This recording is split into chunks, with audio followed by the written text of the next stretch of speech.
Matty Holland, it's not going Australia's way. I mean, for the second game in a row, they had the chances, they dominated possession, could have scored, but at the end of it, 2 matches, just 1 point. Yeah, I mean, we all know how Australia have played. Obviously, they've changed coach for this World Cup, Bert van Marwijk. They just don't really have that sort of talisman anymore. I think a couple of the top players are getting a little bit older now. Adam Moyer's had a fantastic season, which we'll talk about a bit shortly, but just not enough. Yes, and it didn't start too well for them, but what quality from Chistian Eriksen. We are really seeing some great goals now in this tournament. Great knockdown from Jorgensen as well, but great tactical ability to slot that ball in without it rising or going over the bar. Yeah, we all know his quality from obviously his success at Spurs, at least from a performance perspective. He's a top player in the Premier League. You know, a team like Denmark, you don't expect him to do too much, but his quality that he has in and around the pitch is fantastic. So, you know, he's able to come up with the trumps in a game like this. He's obviously shown that. Yes, and one interesting stat at the end of this match was that in the last 18 starts Chistian Eriksen has had for Denmark, he scored 13 goals and 5 assists. Top player for them. Yeah, he's a terrific. Obviously, it's a terrific return to international football. You know, in a team that's not a leading nation. For one, of course, they're playing in the World Cup, but you know, to have that type of statistic in international football, I think anybody would be over the moon with that. But tell me, perhaps you can show it on your tactical board here. How is it that he manages to dominate such games? Because these are numbers the likes of Messi and Ronaldo will like having under their belt, but it's going to Chistian Eriksen. Is that something in the way Denmark set up that we are seeing him impose himself in international matches? Well, they played a 4-3-3. I'll just obviously expand it here with Eriksen in this area here.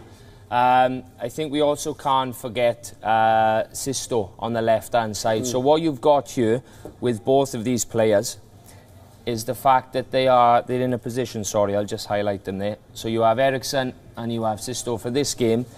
They're in a position whereby the movement of Eriksen into these pockets to be able to receive and open up the channels, you know, for him to be able to get on the ball and dictate, he pops up in nice spaces so he can help progress the play into the game.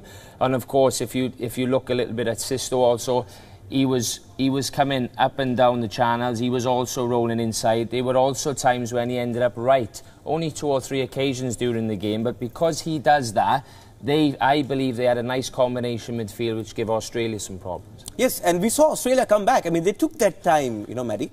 But when they came back, they had that penalty shout, VAR again, and the captain steps up, second match in a row, has 3 World Cup goals, all penalties. But, you know, just talking about Australia as well, they really showed that they have it in them to play. Yeah, I mean, again, they play a 4-2-3-1, you know, as you can see from the board here. I'll just highlight Eriksen again and Sisto. I mean, Australia will play a 4-2-3-1, and towards the end of the game, of course, we see them have a number of chances. Yep. I mean, I'm sure that you'll talk about it shortly, but for me, if you look in this position here, they were crossing an awful lot of balls towards the end of the game, and at that point, I was expecting somebody else to come off the bench. I think we all know that may be in Timmy Cahill. Is that the problem for them, that the goal scoring is not happening because they don't have quality goal scorers up top? And Tim Cahill may be old, but he does know how to score goals. He does, and from this area, obviously in a wide area here, to put crosses into the box and to look at someone like Timmy Cahill, you know, he's done that all his career, every team that he's played for. I think in terms of the quality also of players, you know, I'm just going to look at, for example, Aaron Moy. You know, he's playing in this midfield position slightly deeper. The games that he's played really well this year for his club at Huddersfield, and especially winning games like against Manchester United, he was able to get a little bit further forward.